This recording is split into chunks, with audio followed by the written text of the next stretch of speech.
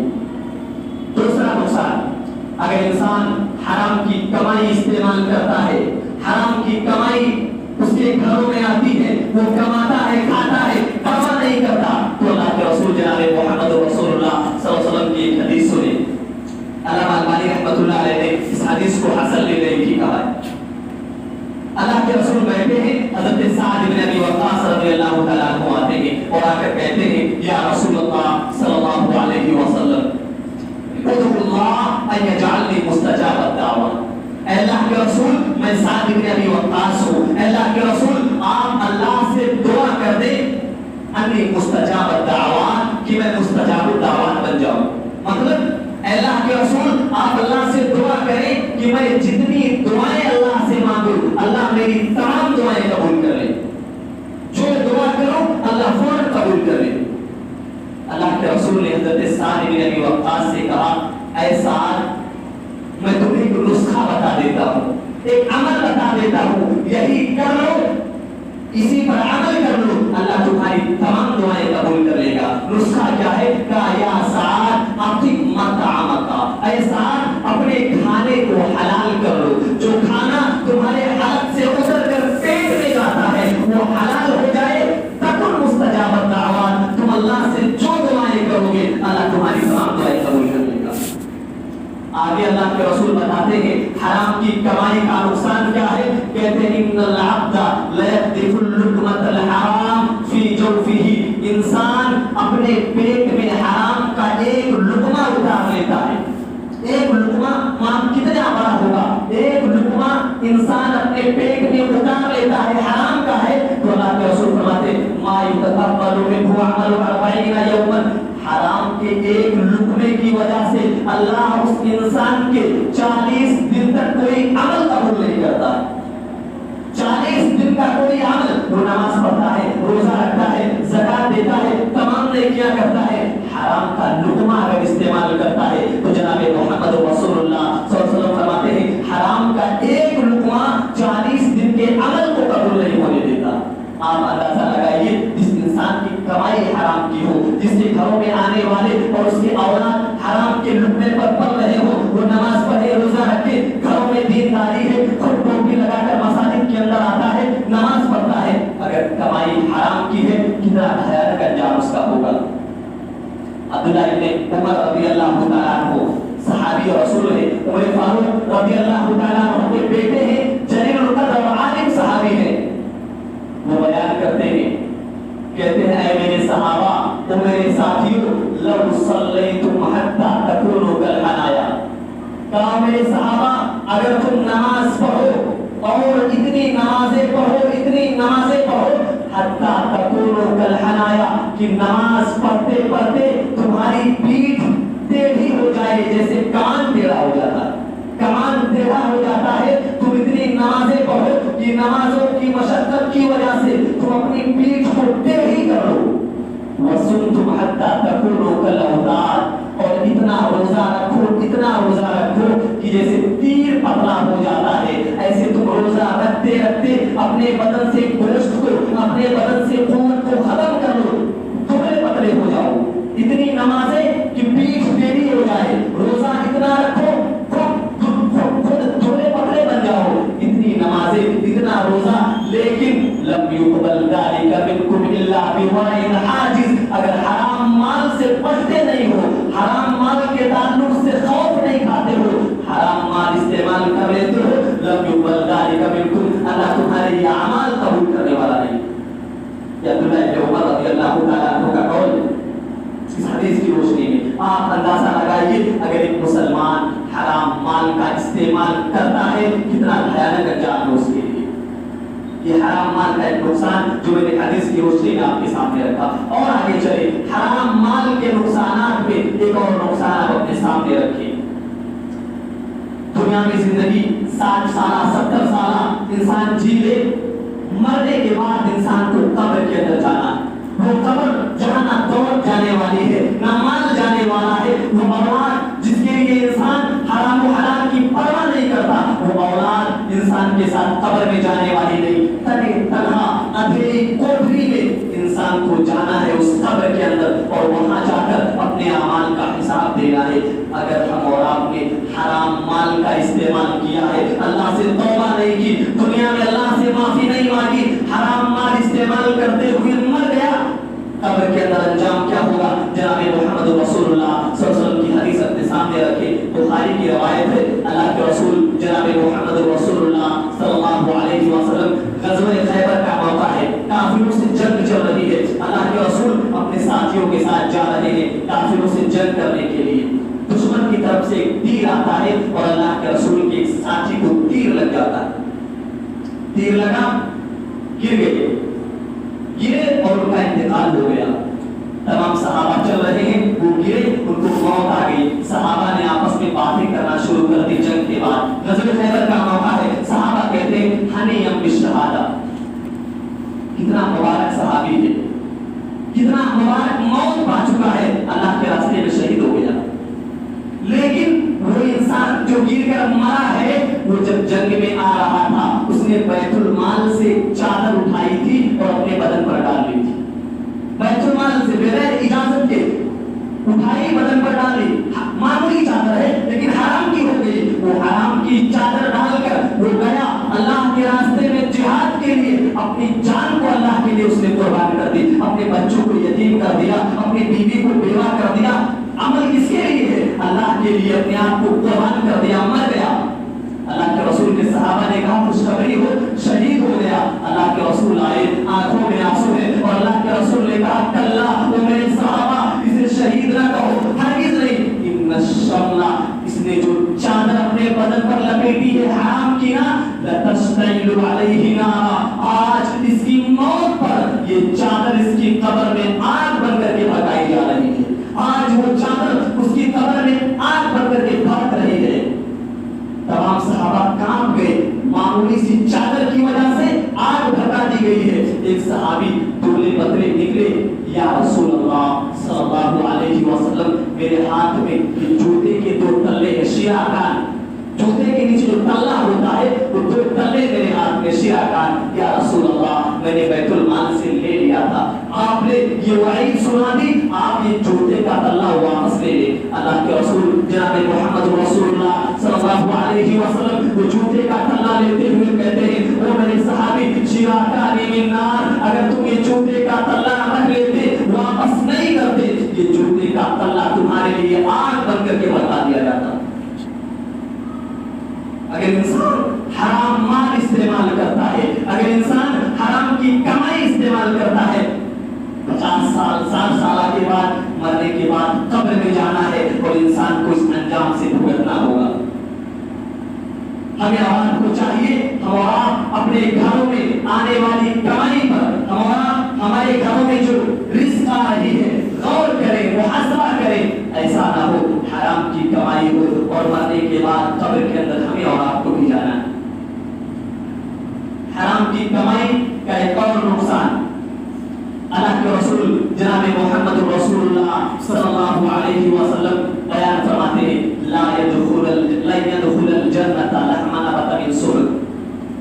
اللہ کے رسول فرماتے ہیں, او میرے صحابہ, وہ بدن, وہ انسان جنت میں داخل نہیں ہو پائے گا, ہرگز نہیں. وہ انسان جنت میں نہیں جائے گا. کون سا انسان؟ لحم نبت من سر, وہ انسان جس کا گوشت حرام کھا کر کے پالا ہو, حرام کی کمائی استعمال کر کے پار ہوا جسم اللہ کی جنت میں داخل نہیں ہوگا. کیوں؟ اس لیے کہ جنت حرام کھانے والوں کے لیے اللہ نے نہیں بنائی ہے, حلال کھانا استعمال کرنے والوں کی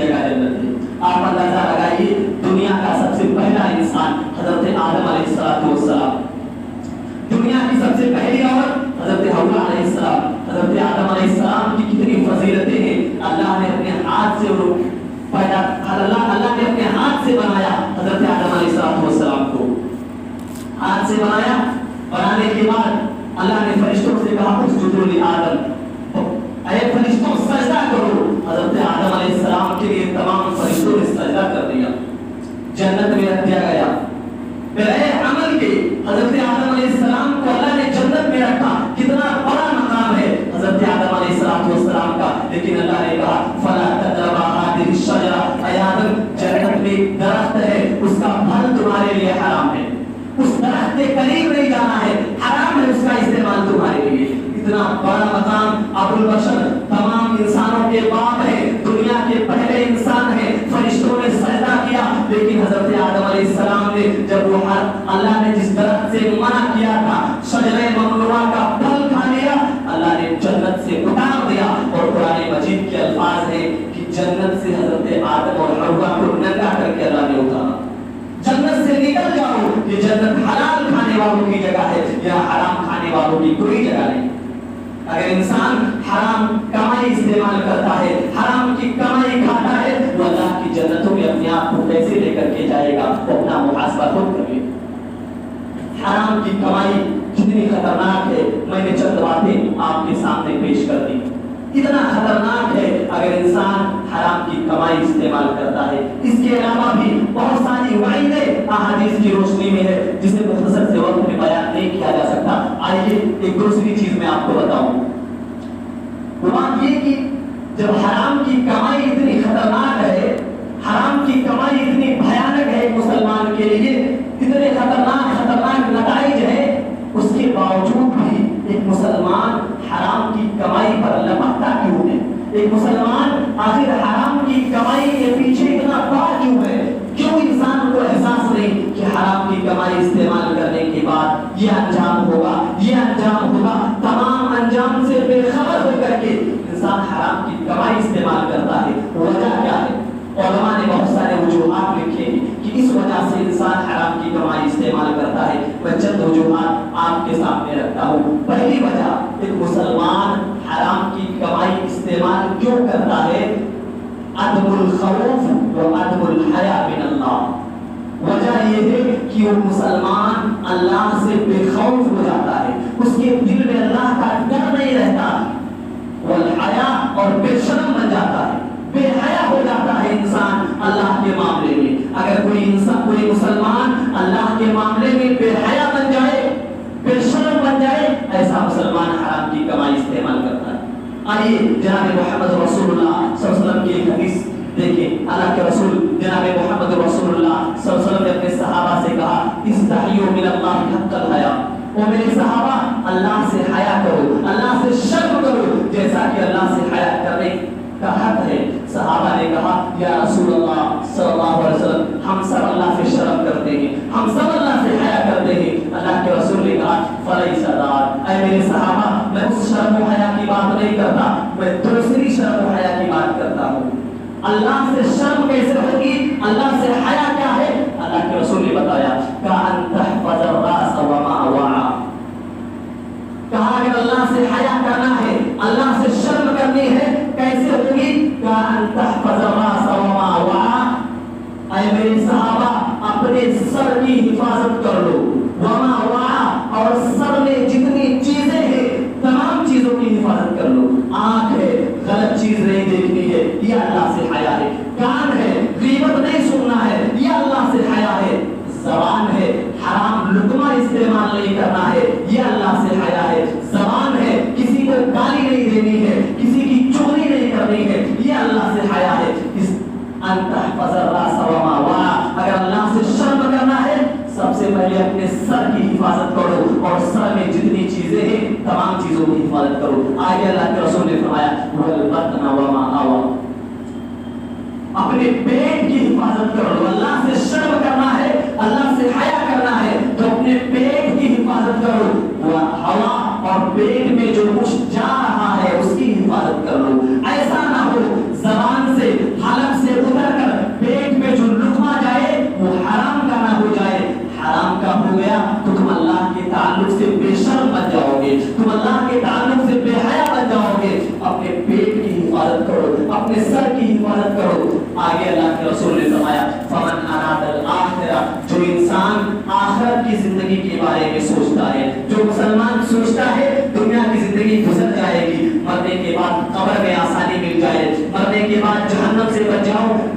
زینت الدنیا، وہ انسان دنیا کی رنگینیوں میں پھنستا نہیں ہے، وہ حلال و حرام کے چکر میں الجھتا نہیں ہے، وہ انسان حرام مال کو ترک کر دیتا ہے۔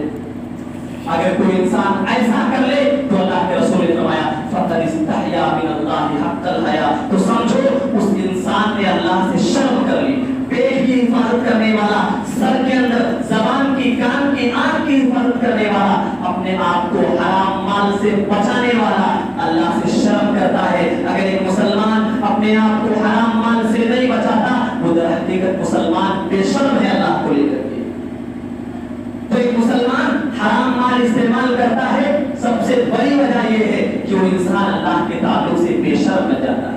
دوسری وجہ المقصد السریع، وہ مسلمان سوچتا ہے میں جلدی سے مالدار بن جاؤں، جلدی سے دولت زیادہ ہو جائے، جلدی سے مالداری آ جائے، میں فلاں اتنا امیر ہے، فلاں کے پاس اتنی دولت ہے، میں بھی جلدی سے مالدار بن جاؤں گا۔ جلدی جلدی کمانے کے چکر میں، پیسہ زیادہ کمانے کے چکر میں انسان حرام مال کی طرف لپکتا ہے، اس کا ایمان شاید کمزور ہو چکا ہے۔ اللہ نے قرآن مجید کے اندر کہہ دیا وَفِي السَّمَاءِ رِزْقُكُمْ وَمَا تُوعَدُونَ، اے لوگوں تمہاری روزی کا فیصلہ آسمان میں ہوتا ہے، تمہیں کتنی روزی ملنی ہے آسمان میں اس کا فیصلہ کر دیا جاتا ہے۔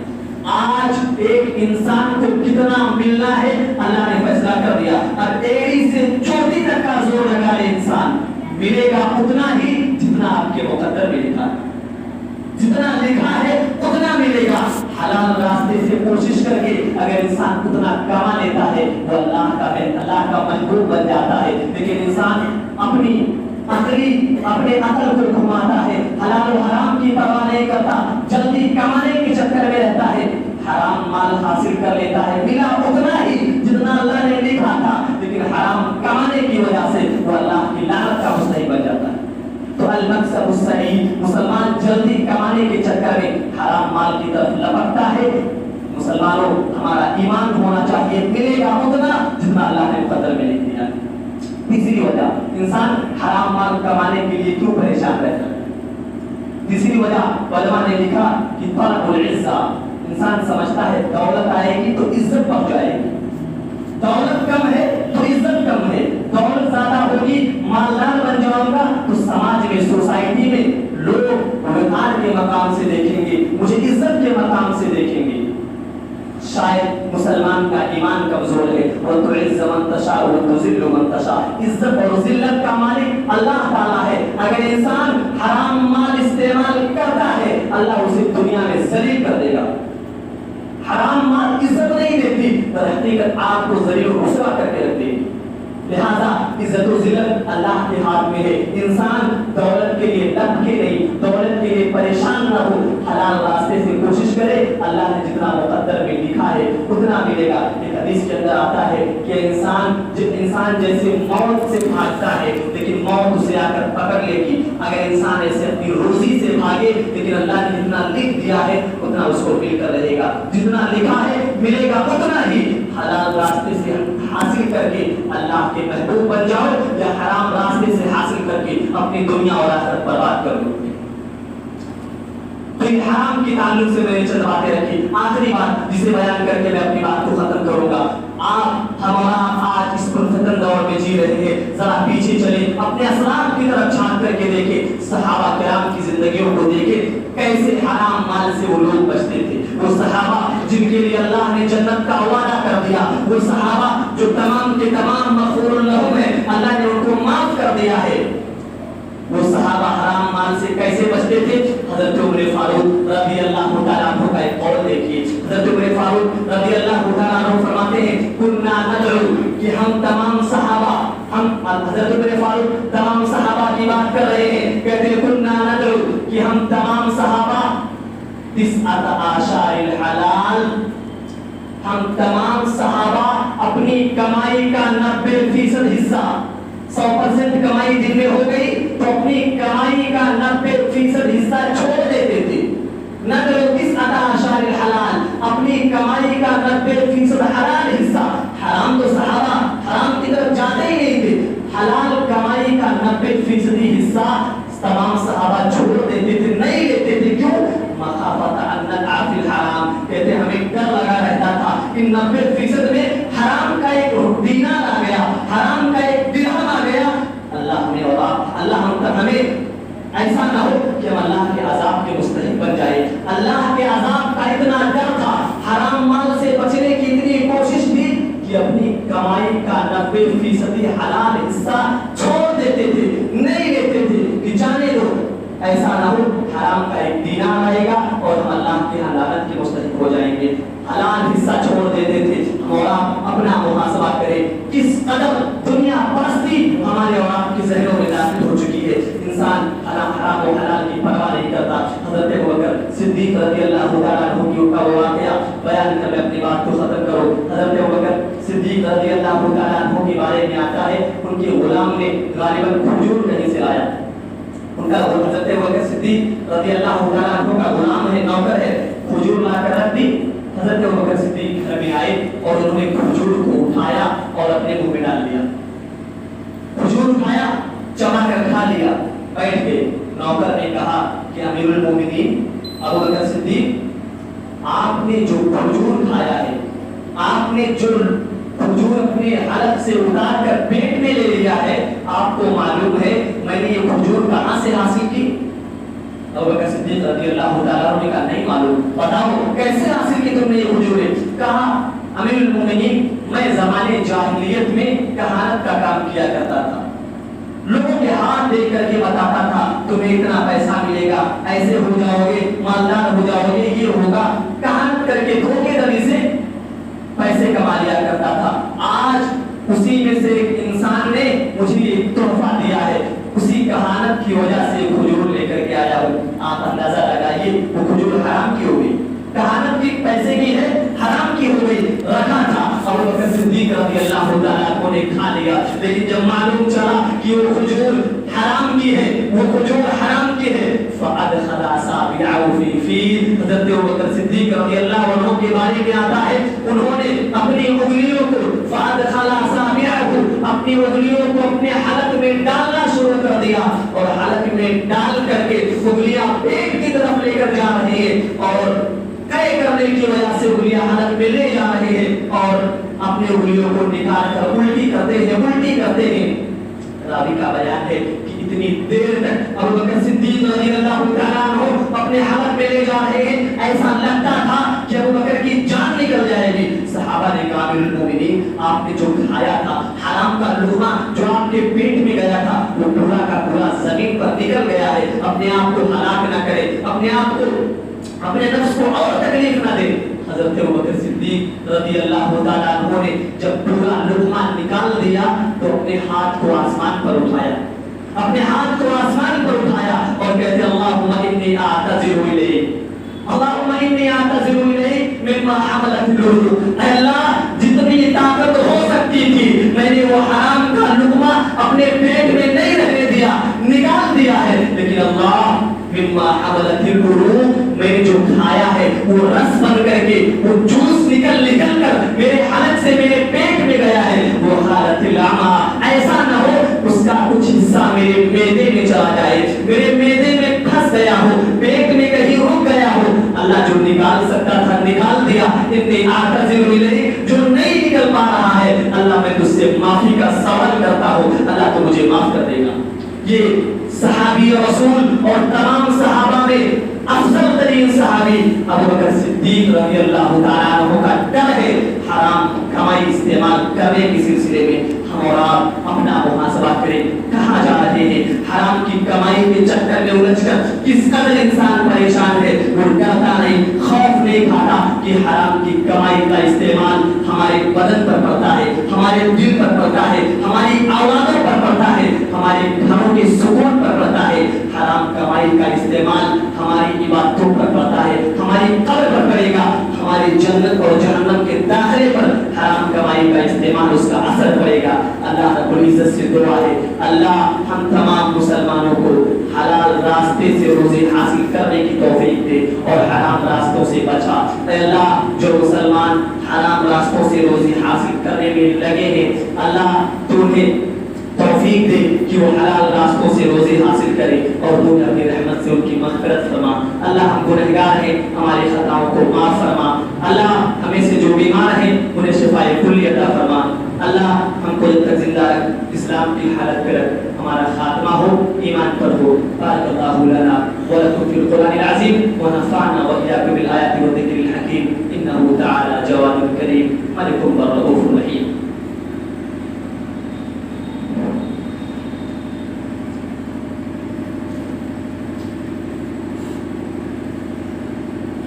إن الحمد لله نحمده ونستعينه ونستغفره ونعوذ بالله من شرور أنفسنا ومن سيئات أعمالنا من يهده الله فلا مضل له ومن يضلل فلا هادي له أشهد أن لا إله إلا الله وحده لا شريك له وأشهد أن محمدا عبده ورسوله. يا أيها الذين آمنوا صلوا عليه وسلموا تسليما. اللهم صل على محمد وعلى آل محمد كما صليت على إبراهيم وعلى آل إبراهيم إنك حميد مجيد. اللهم بارك على محمد وعلى آل محمد كما باركت على إبراهيم وعلى آل إبراهيم إنك حميد مجيد. قال الله إن الله يأمر بالعدل والإحسان وإيتاء ذي القربى وينهى عن الفحشاء والمنكر والبغي لعلكم تذكرون. ولذكر الله أكبر.